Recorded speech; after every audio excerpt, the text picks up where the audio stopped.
Here are the quick over-the-board chess tournament rules. Please do not try to peel off the green stuff at the bottom of the pieces or pawns.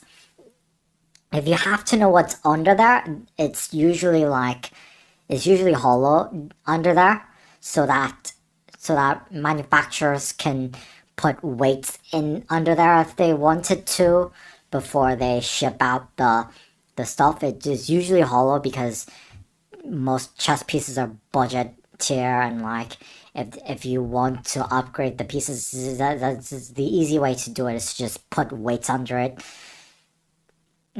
That's basically what they are, and then there's nothing under there. I mean, these DGT pieces you're looking at under there will be sensors, but that's a story for another time. Okay. Also, please keep all your captured pieces and extra queens on your left. Tournament rules require players to only use one hand at a time. Here's how to castle properly. To castle kingside, you move the king first 2 squares. Like so. Watch the example. Then the rook moves over to the other side of the king. Likewise, to castle queenside, you move the king 2 squares first, and then the rook moves over to the other side. And when you're about to promote a pawn, you get it to the end zone first. Then the pawn and the extra queen or some other piece if you want to under promote switches places. Please keep the game clock on the right of the player playing the black pieces, unless they're left-handed, then it should be the other way. Oh, there you go. You can clearly see what we're doing now.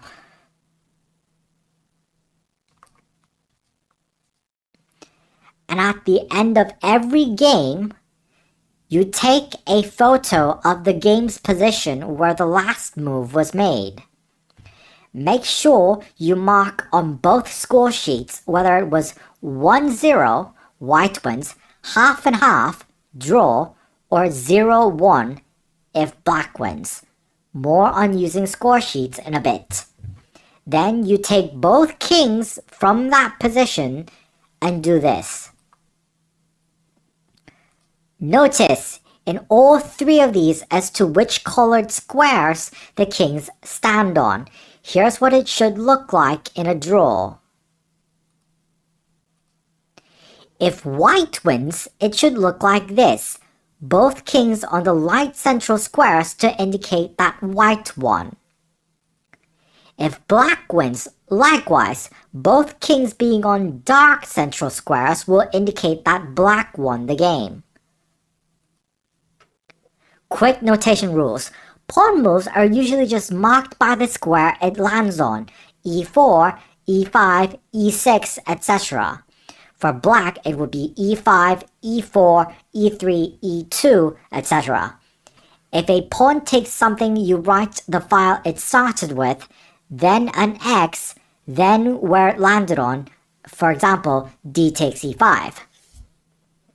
If a piece takes something with capital letters, N is knight, B is bishop, rook is R, Q is queen, and K is king. Whenever rooks or any pieces for that matter are on the same rank, always indicate which rook or some other piece is moving, rook a e8 for example. Likewise, whenever any piece is on the same file, knight 1c2, or with knights in general, knight gf3, always indicate which knight is moving. Please, it really helps us understand how the game went.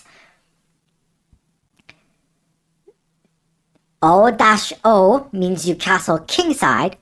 O-O-O means you castle queenside. Plus means check, hash means checkmate, and ampersand means en passant. What other rules are there to know? Well, other than the time control, conventions, which is basically the number of minutes you start with, and then followed by the number of seconds you gain per move. So, for example, 60 plus 30 would mean that you start with 60 minutes on the clock, and then you gain 30 seconds each move. Other than that, I'm not going to tell you. In fact, it's you guys that get to determine what rules we get to establish. Have a talk amongst yourselves and figure out which rules should be put in place in every overboard tournament that we run. Okay, have fun.